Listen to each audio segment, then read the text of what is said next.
Hey everyone, just a quick video for you here today to cover off on some, I guess you could call it news. Like we don't know very much about Season of Discovery, so any kind of morsel of information we get might be considered news. But I wanted to bring some things to your attention that we heard from Blizzard today that isn't really caught up in the ordinary news cycle and might be missed by a bunch of people. So here we are.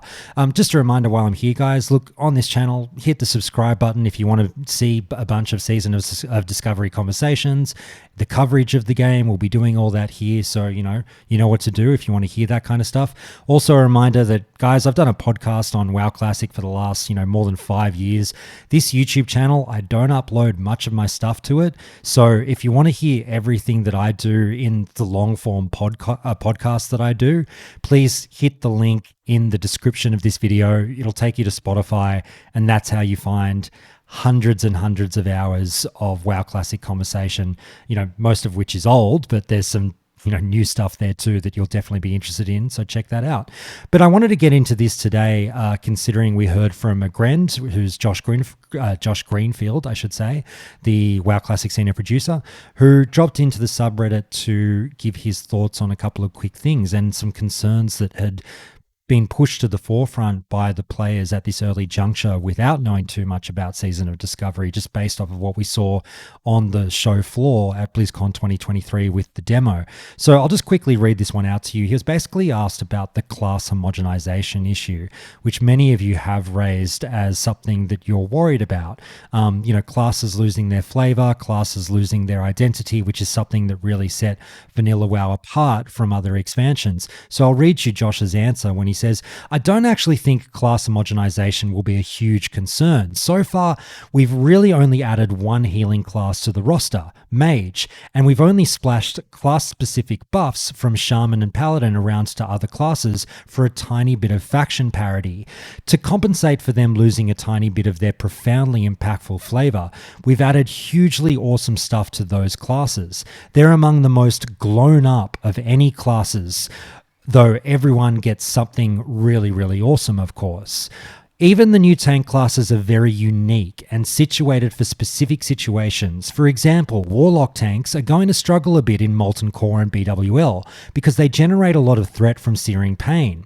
Shamans are going to struggle a bit on pure magic bosses because they need to block to get mana back. So early on at 60, you'll still see a heavy demand for warrior tanks and bears, just like you would on a normal classic server. So even though more classes are able to tank, they may not be optimal to tank in all situations. We've wanted very much to keep any spells we've added to any class unique and flavorful for that class as well. I think it'll make a lot more sense, especially as we gain more levels and see more rune abilities unlock. Everyone should have their place and value in a 40-player raid by the time we hit 60. So that's the first of 4 comments we're going to go over there. Obviously a nice thing to see at the end there, which seems like a bit of a soft confirmation that there will be 40-man raids in Season of Discovery. I know a lot of you were wondering about that. There's all this talk about, God, if they're mixing things up so much, I wonder if they're going to mix up raid composition or raid numbers at all. But, even, who knows, there might be other options, 20-man raids, who knows, whatever. But at least we seem to have heard there that 40-man raids will be a thing. But really, really interesting point there. And I think it was important for Blizzard to kind of get out in front of this one, because this was a concern that was going to maybe cause a bit of mayhem at the character selection screen on launch day, with people talking about Horde, Alliance, Paladin, Shaman. Which way is this thing potentially going to skew, or which class am I going to roll? People obviously want to be where the power is more often than not. However, Josh does two important things in this post. Number one, he lays down the groundwork for something that's going to be a very common theme through much of Blizzard's communication leading up to launch, and much of my own content leading up to launch, which is really hammering home to people that we've seen barely anything regarding Season of Discovery. Please, please, please do not make any life-altering decisions or really heavily necessarily invest in one class just based off of the little information that we got. People are already out there doing all the silly stuff like, here's what's BIS, and this class is going to be OP for Season of Discovery. Like, we just barely know anything. So everyone really needs to slow their roll. And sure, it's still great to pick your class based off of the little information regarding the runes that we do have. You can still have a bit of fun with that. But to go as far as being like, yeah, this is it, paladins are going to fucking own Season of Discovery, we just don't know. There's so many, potentially hundreds of runes to come at 30, 40, 50, 60. So just keep that in mind when you're consuming any and all content and discussion regarding Season of Discovery. So I'm glad that Josh threw that out there. And like I say, I'm sure it won't be the last time we hear it. But the important part there is that he touches on class homogenization. People truly have been fearful of this. So many vanilla fans will make up the bulk of the Season of Discovery player base, people who are interested in the notion of a spin on vanilla, on this potential for Classic Plus or some form of Classic Plus, however it is you want to term Season of Discovery. Most vanilla players, most WoW Classic players are generally excited, going by the feedback on the subreddit.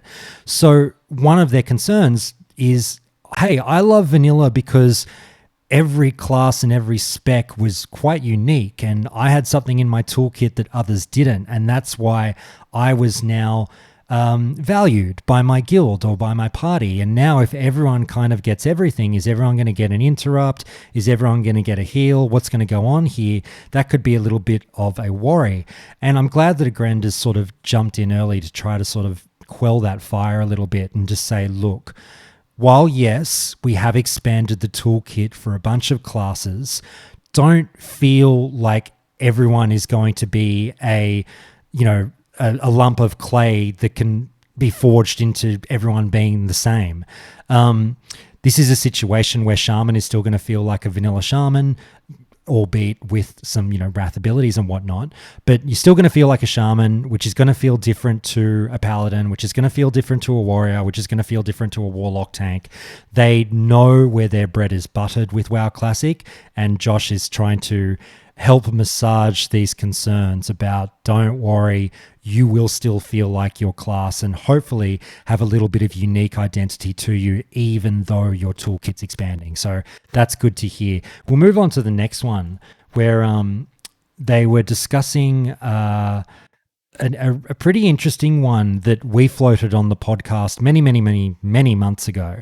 And the podcast was not the only place that floated this notion, because it was all over the subreddit too, as people speculated about WoW Classic Plus. And the big brains out there were saying, hey, wouldn't it be fun if they did something with weapon skill? Because we as a player base are, so enamored with the racials and the weapon skill. It kind of picks your race for you if you're a sweater, but obviously there's a lot of sweaters out there.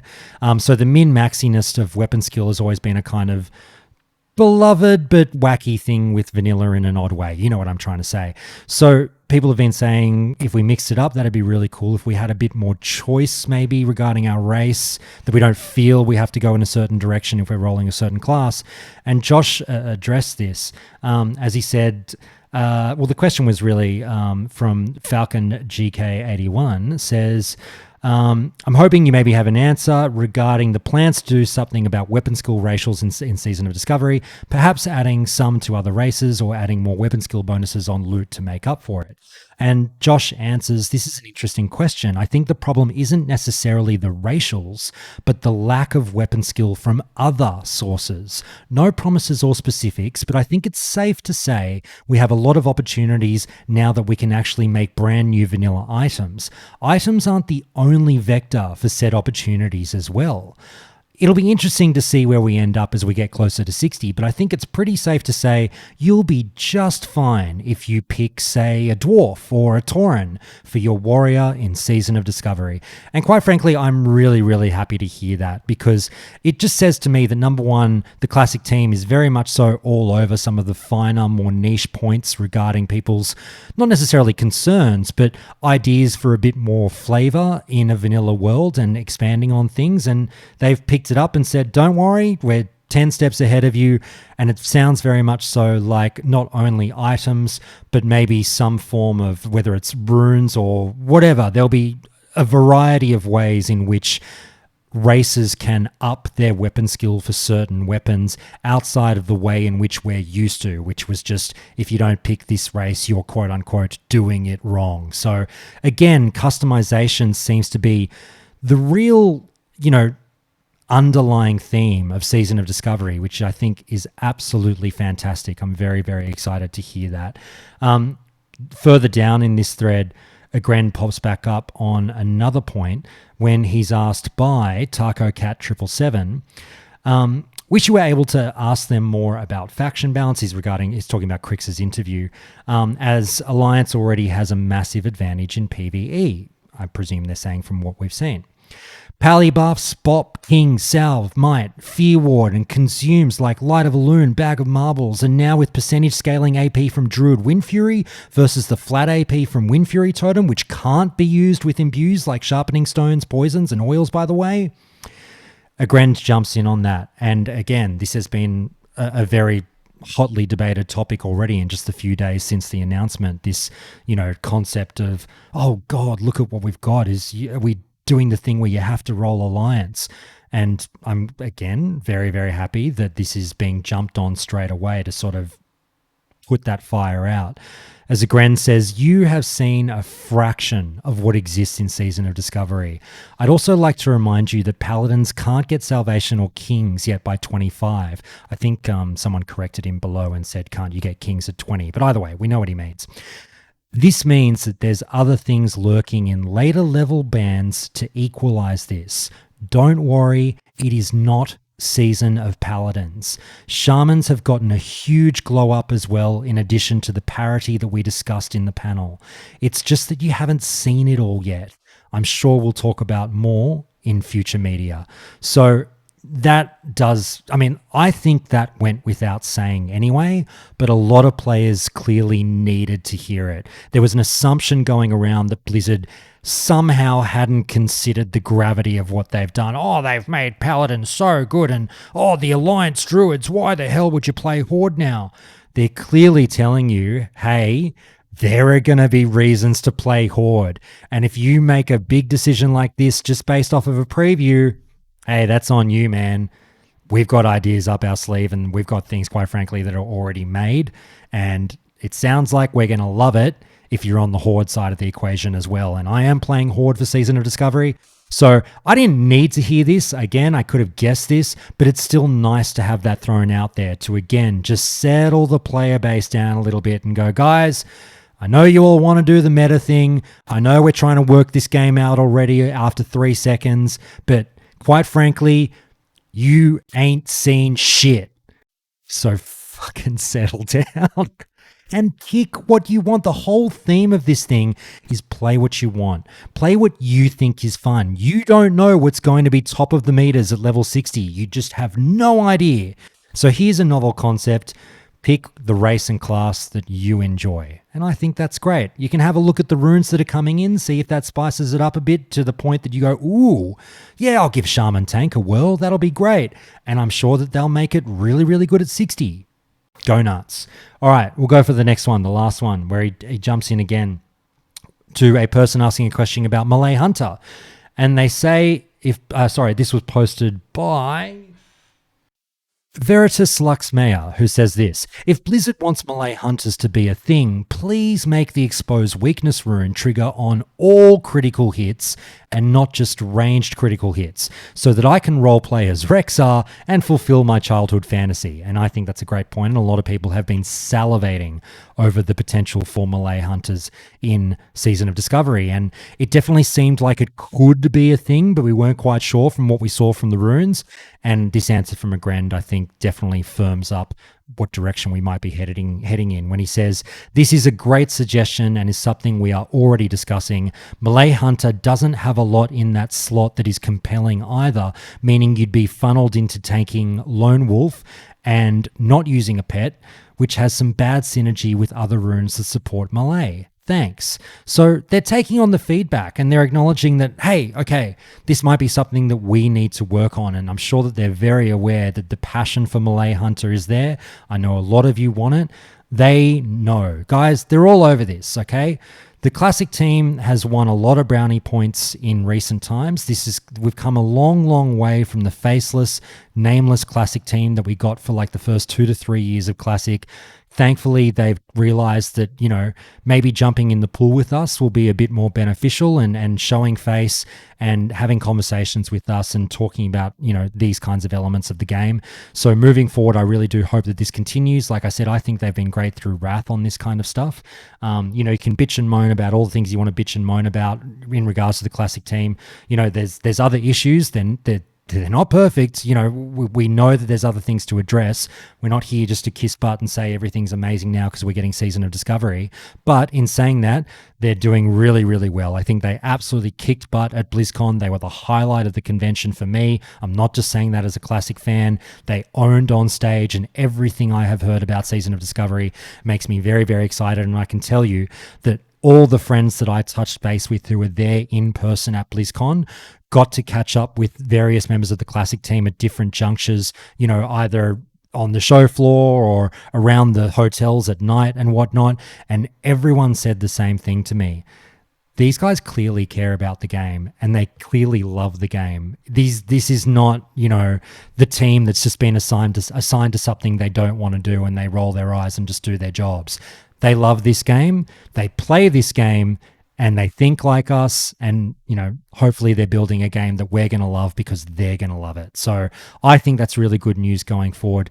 Guys, that's pretty much everything I wanted to cover today. I didn't want to drag on too long. I've probably gone on longer than I already thought I would. But yeah, like I said, I just wanted to bring that to your attention if you don't really go to the subreddit that often.